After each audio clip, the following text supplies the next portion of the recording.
биринчи бул эже добуш берүүгө келди, бирок биринчи башында айткан референдумга мен голос бербейм, ага шайлабайм депчи. Төрагасы, анда сен эмнеге келесиң? Эмне үчүн бияка келесиң? Сен шайлашың керек. Жок, карындашым, жакшы эле билимдүү киши ошол жана кагазга өзүнүн оюн түшүрүп коюш кыйынбы? Же каршы ого деген. Жок, сиз көрдүңүзбү? Кыйын атасыз. Мен шайлабайм деп атам. Такыр эле шайлабайм деп атам. Выборы. То есть это мое право выбирать или не выбирать. Бербейбиз десек анан жаңжал чыгарып атпайсыңбы? Сен чекти алып кеткенге акың жок дагы. Мен референдум боюнча добуш бербей эле, мен бир гана жергиликтүү кеңештер боюнча добуш берем депчи. Чакыргыла, мына кыз бизге тынчтык бербей атат. Мындай да. Биз азыр алайлы. Сен тынчтык бербей атат деп. Жок, азыр Мен мыйзамсыз нерсени айтам. Мыйзамда бул силердин эркиндигиңер. Катышпайм десеңер, катышпайсыңар, референдум бюллетенин албайсыңар. Менин толук түрдө өзүмдүн укугум бар. Референдумга шайлабай коюу, референдумга катышпай коюу. Оперативно следственныйды чакырабыз деп мына жерде азыр укук коргоо. Аты жөнү. Жок, макул берсеңер, неге? Мына. Сүйлөшпөйсүзбү сыраныч? Сүйлөшпөй атат да ушинтип.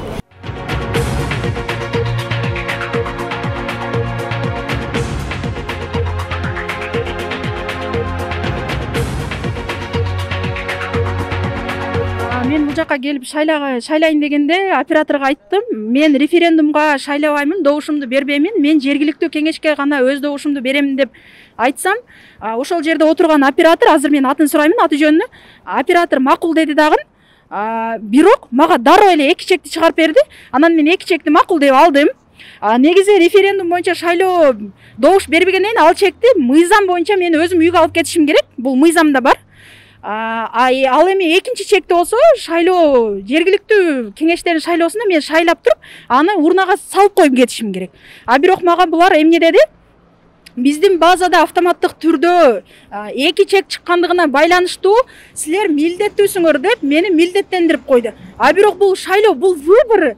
То есть это мое право выбирать или не выбирать. Ошону жеткизе албай атамын.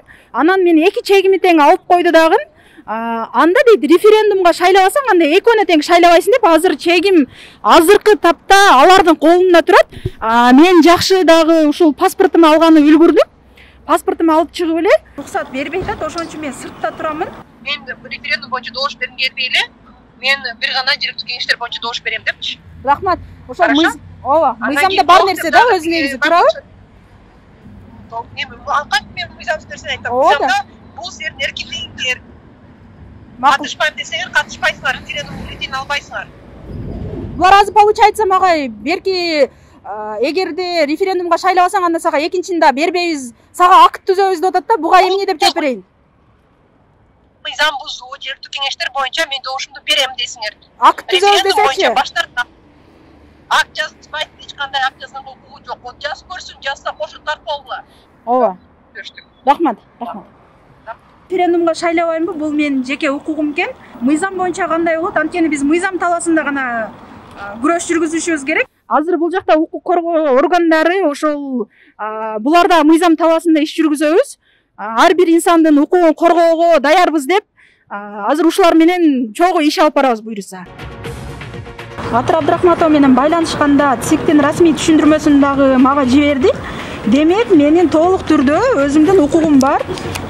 Референдумга шайлабай коюу, референдумга катышпай коюу. Бирок жергиликтүү кеңештердин шайлоосуна мен өзүмдүн тандоомду кыламын. Бул менин өзүмдүн укугум. Укук коргоо органдары мени кирип, эч ким сага жолто болбойт, өз укугуң менен пайдаланып, шайлап чыга бер деп атат. Азыр болсо биз киребиз дагы. Байкап көрөлү. Экинчи ирет киргенимде мага бюллетенди чекти береби же дагы деле ошол референдумга шайла деп кыстайбы? Мына Бишкектен мага азыр мына БШКнын расмий түшүндүрмөсү деп мына 2 сүрөт жиберишти. Анан ссылка жиберди. Бул ошол азаттык эмесин радиосунун ЦИК берген интервьюсун жиберди. Бул жерде айтылып атат, мен бир эле чекке, бир эле бюллетенге добуш бере аламын. Экинчини алгым келбесе, бул мен выборым албай койсом деле болот деп азыр мен менен байланыштым. Эгер эме кылсаңыз, биз түз азыр видео вызовтан деле сизге түшүндүрүп берип коет. Сиз аны үчүн сиз анда бирди алгыңыз келсе, биринчи идентификаторго чыгарып атканда мага бир эле немеге добуш берем. Бирөөнү чыгарып берсең. Мына көрдү го, мына. Мен айттым, кирип эле мен монттим, байке. Атыңыз ким эле? Данияр атым.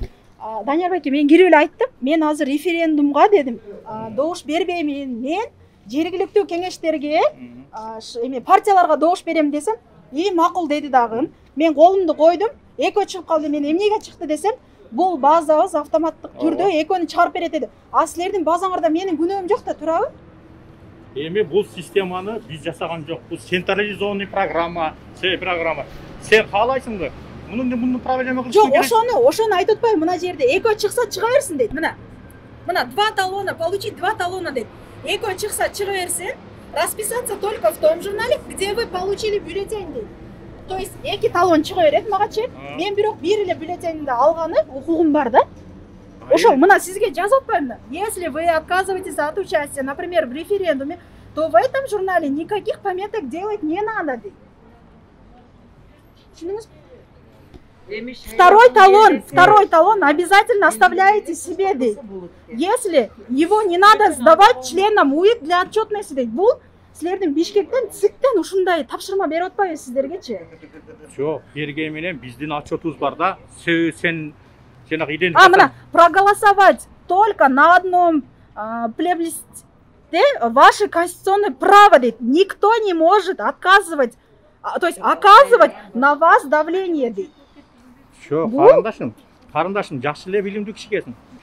Ошол жана кагазга өзүнүн оюн түшүрүп коюш кыйынбы? Же каршычы ого деген? Жок, сиз көрдүңүзбү? Кыйын деп атасыз. Мен шайлабайм деп атам. Такыр эле шайлабайм деп атам.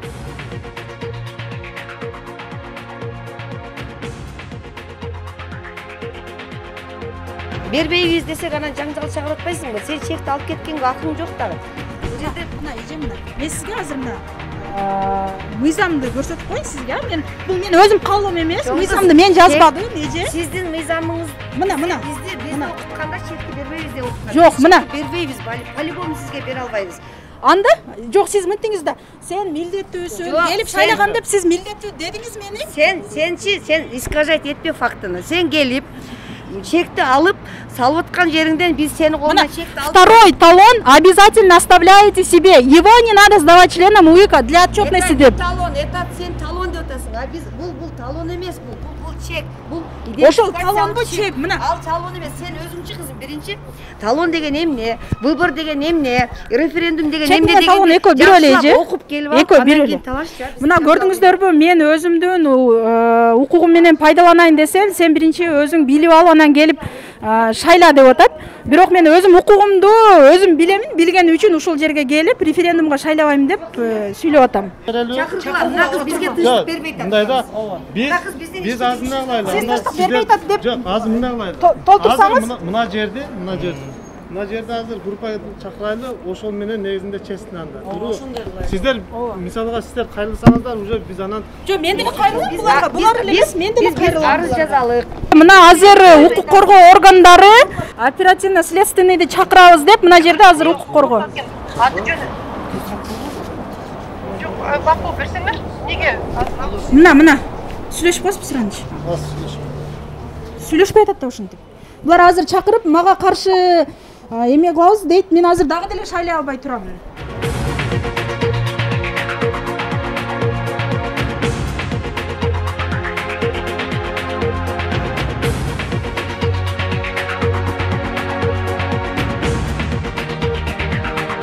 Азыр ичкериде кызматкерлер ич ара сүйлөштү окшойт. Макул, азыр сен шайласаң болот деп. Мен талондорумду тартып койсоң, талондорум алып чыгыптыр. Мен азыр жергиликтүү кеңештерге гана өз добушумду берем деп чечтим. Эгер сиздер уруксат берсеңиздер, мен укугумду бузбасаңар, макул, азыр кирип шайлап чыгайлы. Сиздерге рахмат. Макул, калачыңыз. Биз бул жарандын укугун азыр өзүбүздүн шайлоо комиссиянын отурум заседаниясында карадык. Мыйзам чегин мунун укугу канчалык деңгээлде бузулуп атат, ошон үчүн өзүнүн шайлоо комиссиясы төмөндөгүдөй чечим чыгардык. Муну өзүнүн каалоосу боюнча биз жергиликтүү кеңеште шайлоого уруксат бердик. Себеби бул жерде көпчүлүктүн дагы жанагы шайлоочулардын укуктары бар. Ошон үчүн силердин укугуңарды биз тебелеп четке калып калсак, силердин немеңерди канааттандырып бердик. Чоң рахмат. Аты жөнүңүздү айта кетсеңиз. Мен атым Данияр, 52-77 шайлоо комиссиясынын төрагасы. Бардыгы мыйзам чегинде иш алып барыш үчүн биз иш алып барабыз. Рахмат. менин укугумду тепселебей азыр каалаганыңа добуш берсең болот деп төрагасы өзү лично өзү айтты. Сизге чоң рахмат. Азыр эми кирип аз шайлап чыгамын. Мына баятан бери мен жарым сааттан бери ушул чекти мен ала албай атканмын. Буну мен үйгө алып кетсем болот. Атыр Абдрахматова Бишкек шаарынан мага чалып, мага көмөктөшүп, ушуну үйгө алып кетсең болот деп даже мага сүрөттөрүнү, ссылкаларын бүт мага салды. Менин толук укугум бар экен буну алып кеткени. Сиздер менин укугумду тепселебей шайлоого киргизгениңиз үчүн дагы бир жолу чоң рахмат сизге. Бардык нерсени мыйзам чегинде иш алып барышка аракет кылабыз. Ушуга чейин сактап келгенбиз, сиз сактап бересиз.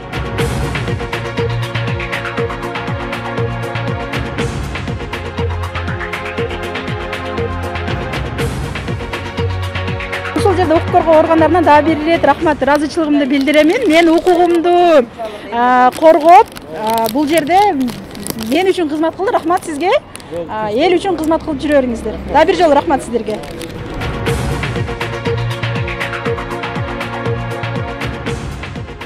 Биринчи бул эже добуш берүүгө келди, бирок биринчи башында айткан референдумга мен голос бербейм, ага шайлабайм депчи. Бирок эки бюллетень чыккандыгы үчүн, то есть эки чек чыгарып берип коюшту. Ал эки чек чыккандыгы үчүн сизди мажбурлап башташты да, референдумга шайлайсың деп, сен милдеттүүсүң деп башташты.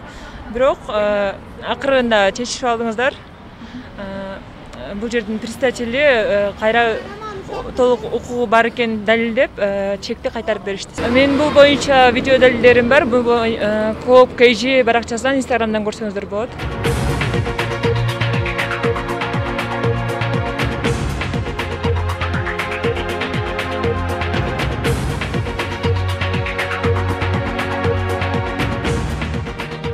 Достор, мен жеңип чыктым деп айтсам болот. Анткени мен азыр колумда референдумга деген талонду алып кетип атам дагы, кирип жергиликтүү кеңештерге өзүм каалаган партияга добушумду берип чыктым.